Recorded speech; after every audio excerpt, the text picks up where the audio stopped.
Okay, so today we have Bronski Beat and Why. And with a music video here as well, hopefully it doesn't get blocked. You never know with YouTube. But at the same point, why has it taken me so long to come back to this band? I don't know. I listened to Smalltown Boy. I really enjoyed that song. And then after I heard that song, I heard it in commercials and everything. And I was like, my God, now I can't get away from that song. But again, it was a big song for them. And from what I've heard, Why is kind of in the same vein. So I'm intrigued as hell. So let's get into it, talking about it after Bronski Beat finally coming back to the boys. Here we go.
Oh my God. Bronski Beat and Why. That's just, I mean, I know I've listened to two of their songs now. Again, Smalltown Boy, like everyone, I mean, that's the big one. But Why as well now. And I don't know if they're, I know, again, from the same album, The Age of Consent, their debut album. I don't know if all their songs on that album or in a lot of their catalog is about as poignant as this, or about, our gay anthems and stuff like that. But I mean, from the two I've heard, it's just so poignant, and it's just so passionate, and it's just so heartbreaking as well. I mean, the video here from the get-go, I would imagine that you had the cashier there being prejudiced, I guess, being homophobic, and not accepting the gay man's money. And then again, and then Jimmy gets pulled up by some strings or whatever at different points and goes to see God, I guess, because again, it always comes down to religion.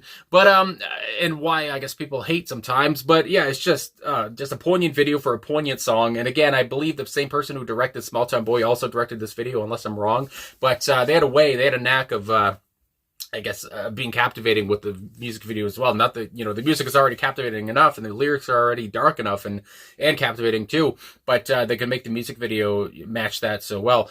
My throat, I don't know what's going on, so I apologize for all that. But this is just, I don't even know where to start. I guess I'll start with the electronics. Obviously, this is a synth pop trio. Jimmy, Larry, and now I forget the other man's name. My goodness gracious, Steve, of course, Steve Bronski. Would you believe that? But they had so much, again, it's another trio where it's like, it seems like there's more guys in the band, but just the electronics, the high energy of the electronics, the pulsating synths, the throbbing synths, that almost sounds sexual, but, and just how that kind of keeps the energy going constantly throughout the whole thing, and how there's some fun. I said it almost sounded like water at one different point, but I don't think it's actually water effects or anything like that. It was just a different effect they used there, but it was just kind of fun. It was kind of fun, like I said, high energy, and just really added to the whole atmosphere of the track, and then you go in, that's all I could say about the synths, I guys. I'm not very good at, pinpointing synths, but you heard them. I mean, they could be haunting. They were haunting at different times, and it just added so much to the atmosphere song. I mean, or the song's atmosphere, and then the percussion. Because again, looking at the personnel, it doesn't say drums. It just says Steve and Larry were on keyboards and percussion. But again, synths and percussion, whatever. But that constant beat anyway, it was just beautiful, and again kept my head bopping. It was bouncy as hell. It was jumpy as hell. I think I did say that at one point when it first started. I was just like, this got to jump to it. God dang. But then, of course, Jimmy's voice is kind of what takes you away, even though, again, the synths, are a huge part of it. Obviously, they're vital. But his voice is just so ridiculous, in a good way, ridiculously good. It's just like, it's so soft. He sounds so delicate. I know all three of the members were gay. They were openly gay. So it's just, you could tell this is coming from a real place for all of them. And how dark the lyrics are, and how heartbreaking they are. And you can hear that heartbreak in Jimmy's voice, and the way he sings this, and the way that he conveys this message. And again, this being from the 1980s, I mean, even today, people are still obviously homophobic. Can you believe it? But again, being an openly gay trio in the 1980s, I don't know. I'm sure they got a lot of hate, but I'm sure they got a lot of love at the same time. But it's just, I don't know, they're ahead of their time in that way, I would imagine.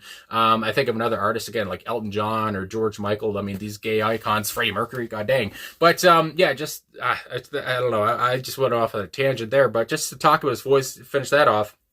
It's just his breaks. The way he would finish that song off with that wailing of why. He wailed so many different times in the song as well. And just his little woo-hoos, or just his little, again, I don't know, just the little vocalizations he would do, just had so much feeling. And it just, his voice, I mean, the range he could hit with that voice, I mean, could shatter glass. I mean, my God. And again, just coming from a delicate place, is just, I don't know, it hurts even more. It's even more hard hitting when his voice is just so delicate like that, and just so soft and fluttery, and again, so airy as well. It's just, and then that over top of the synths is just great as well, just all magic. And yeah, they really got their point across here, I would say. Again, Jimmy's voice just really conveys it even more. I mean, if he had a deeper voice, I mean, I'm sure it would sound good, but it's just with that way that he sings, and the way that he wails, and the way that, again, he sounds like he's on the verge of tears. I mean, it gets you on the verge of tears as well, especially if you're gay, or if you're in these situations. I don't know. And if you came from that time as well, if you lived through that time. And I mean, yeah, it's just, it gives you the goosebumps, I gotta say. But I mean, I already mentioned everybody. There's only three of them, but I kind of talked about them a little bit there. But of course, Steve Bronski, like it said, Larry.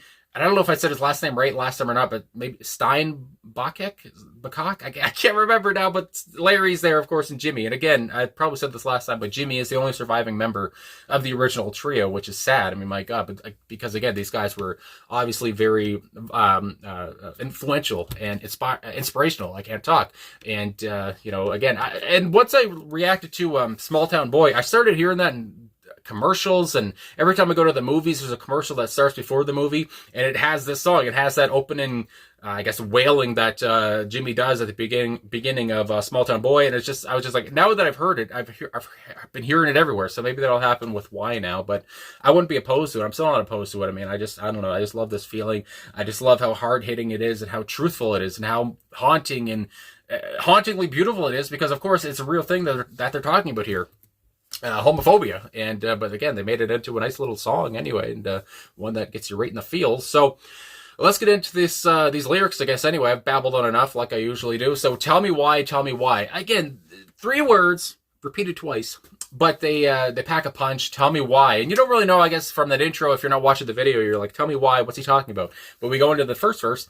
Contempt in your eyes when I turn to kiss his lips. And again, kiss his lips, and it's a guy singing, and I'm sure some people were taken aback by that back in the day, and even today, for God's sakes. Broken, I lie, all my feelings denied, blood on your fists. And again, why does my love to this man, or why does my gay life, why does it hurt you so much, or why does it piss you off so much? I mean, that all comes to mind. Why does it break you? Why are my feelings being denied by you? Because I like a man, and it's just, yeah, blood on your fists, and blood on your fists for what you fight for and what you fight against me for. And I mean, that all comes to my mind as well. And then we have the chorus, and everything's just so hard-hitting, and even though it just says, can you tell me why? Give me an actual reason, other than maybe, I don't know, because again, there's the God in the video, other than something from the Bible, other than whatever the hell like that. Give me a reason why I can't love a man. I mean, that's what comes to my mind. Can you tell me why? And again, so poignant, and the way he delivers these lyrics, it's just, I just want to give him a hug. Interlude, here we go. And like I was saying earlier with the woohoos, it's something little, but just the way he sings it, there's so much passion in there, and just like, oh my goodness, I could just listen to Jimmy sing or read, either way, the phone book. Doesn't matter which one either. Second verse, and again, these verses are so short as well, but I don't know, there's just so much going on here that I almost forgot, like, oh, there's not even that many lyrics, but it felt like there was. You and your false securities, and how he's just tearing this person up too. Your false securities tear up my life, condemning me. Name me an illness, call me a sin, never feel guilty, never give in. And like I said earlier, how Smalltown Boy is about running away, turning away from your family. This one is more about standing your ground, and I love how there's that transition, and how this was also the opener to the album, so that's just quite the opener. My God, that's the ballsy opener, I guess, for the time again. But I love it, and again, how people, these homophobic people, I gotta say this, and again, last time I reacted to these guys, somebody commented, it's not about being gay, or it's not about homophobia, and again, that was for Smalltown Boy, but I was like, it's everybody literally says it is, so I would imagine this is the same thing. I mean, that's what it seems like to me. But yeah, people calling him a sin, people calling him an illness. I mean, I think about AIDS, I think about all these things that I think about different again, slurs or whatever you want to say that people have for gay people, especially back in the 80s here. And at the same point, never feel guilty, never give in. I would think about how that can go both ways. I mean, how the person in the opposition here that Jimmy is talking about never feels guilty about their ways or how they feel about gay people, and how he doesn't feel guilty or never wants to give in, never feel guilty about being gay or never give in to these people. So, I mean, yeah, it can go different ways, but I would imagine it's more about Jimmy's side there. And then again, the chorus, tell me why. Again, tell me why I can't love the man I do. And then we have the interlude with the yeah. And again, like I said earlier, just the woohoos and the yeahs. I mean, they're little, but I love his voice on them. And then we have the bridge here. And again, this is just so impactful, I guess I would say. You and me together fighting for our love. And I mean, that's about as simple as you could put it. He and his significant other, being a man, fighting for their love, because it's, it just can't be happening, but it's still happening for them because they love each other. And then the third verse, contempt in your eyes. And just the word contempt, what a great word choice there. Contempt in your eyes, hate in your eyes, really, as well, you could say. When I turn to kiss his lips, it's just like, you don't have to watch them kiss. I mean, my God, but a lot of these people are pretty deep in the closet themselves. Broken, I lie, all my feelings denied, blood on your fists, can you tell me why? Again, just the wording, blood on your fists, it's violent language, not violent, but it's just blood. I mean, my goodness gracious, it's graphic a little bit, and that's their point, to talk about blood, to talk about when I turn to kiss him, why do you care, and the contempt in your eyes, and it's just, I don't know, I love the word choice here. For 3 short verses and some choruses and an outro, again, with the whole thing of can you tell me why? And again, to me, that feels like, can you tell me why this bothers you so much? You don't have to be gay. You don't have to look at me, propose to this man, or kiss him or anything. I mean, my goodness, you can go your own way. But anyway, I guess obviously it still affects many different people. If you go on social media or something like that. But anyway, It was fun. It was a good time anyway for me to come back to Bronski Beat and just hear another one of their poignant, truthful, honest, vulnerable tracks and everything. You know, obviously, and like I like to say, they were not phoning this one in because it came from a real place. This was their life. This was all of their lives being gay men. So it's just beautiful. So I guess that's all I gotta say. And again, that why at the end, where his voice is like breaking, and his voice broke at different times, and it almost sounded like he was throaty at different times, or he almost had like a guttural or phlegm in his throat or something, but I like that as well. But just what a performance by all of them. So great energy and for some dark lyrics. So thanks for watching. Thanks for liking, subscribing, commenting, all of that stuff. Really appreciate all the support, and I'll talk to you guys again soon.